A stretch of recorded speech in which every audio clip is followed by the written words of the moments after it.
All right, so last video you saw we added the clownfish into the tank. Grab the other one. I'm gonna go ahead and throw this one in the tank to start the acclimation. Here's our other black clowny. Now, if you have owned clownfish in the past, you more than likely know, or maybe you don't know because maybe you're looking to get into the hobby, like myself. These guys are notorious for kind of jumping out of tanks. Now, luckily, the tank that I got has these lips. Usually a store will say that should suffice. Well, I like to play it on the safe side. I don't want to come down into my office area where I work, edit my videos and all that. I want to be able to enjoy my fish, and I don't want to come down here and see one that's jumped out of the tank and I care about these animals. I want to take care of them the best that I can. So I'm going to add a DIY lid. The guy at the shop graciously gave me this. It's like the bottom of a carton. But what you can do is you can set it up on top of your tank and then figure out the dimensions where you need to cut it, but just leave it on top of your tank. The great thing about the carton is it's not going to stop the light from coming into the tank, especially if you are doing coral, which I eventually plan on doing. So yeah, we're going to go ahead and do that right now. All right, man, this is really difficult with one hand. I'm trying not to spook the fish. Essentially what I'm going to do here is bring this forward a little bit up front.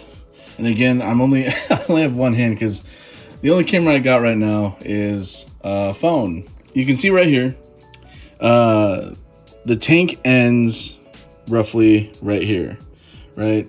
And so what we're gonna do is we're gonna mark here.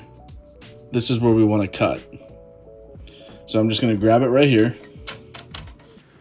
So some things you're really gonna need with this are gonna be some heavy duty scissors, but I know you could also use some other tools, like maybe get like a really heavy screwdriver and just kind of bash them out.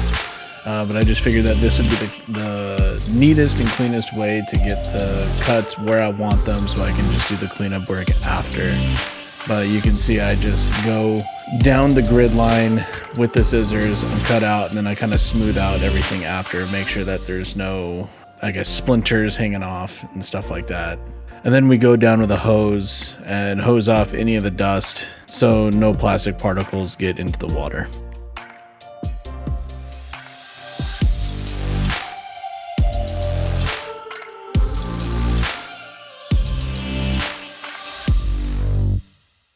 All right, so I have been doing some furniture building in here. So this was kind of a nice little desk to use. But you can see, just cut the edges and the dimensions that the tank is in. You know, out here, if you're really super concerned, I mean, you can always like sand the bottom or sand the sides to make it nice and smooth. But the fish aren't going to be jumping here. This is your overhang. So it's where you can grab it. I mean, you could of course grab it like that, but you know, it's going to be sitting nice and snug on the corner of your tank like so, and you can just boom. So that's not where they're going to be jumping, so I'm not super concerned about that. You do want to clean up shavings. The method that I used, it's not the cleanest method, but it is the easiest method. You can see, you know, there's still some shavings to be cleaned up here. Make sure that there's nothing that can really fall into the tank, you know what I mean? Just in case they do jump. Just in case they do jump, it gets bumped. You just want to make sure that you do your due diligence and making sure that there's no like plastic scraps that are gonna, you know, fall into the tank. The last thing you want is your fish consuming, you know, anything foreign. And I will say this, if you're married or live with a significant other, have a vacuum handy.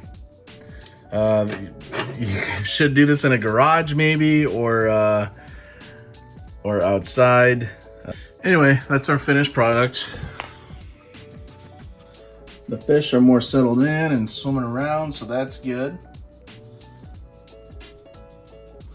But of course, they are jumpers. So let's go ahead and put this little makeshift lid .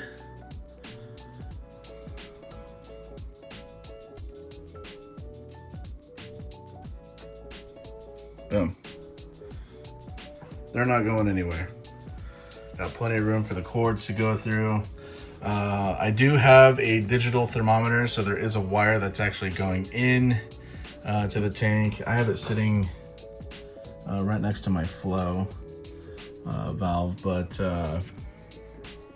yeah, I mean, it does kind of inhibit the view that you got from the top, but I'd rather care about the safety of the fish and the life of the fish than my own viewing pleasure. So what I'm gonna do before I leave that on there is I'm just gonna take this outside and rinse it off with a hose and get the dust and anything that's on there, just get it off, let it dry, and then I'll stick it on. They're not gonna be jumping anytime soon, but they are adorable. All right, we'll be back. All right, so we went ahead and rinsed it off, and this is how it sits on the tank.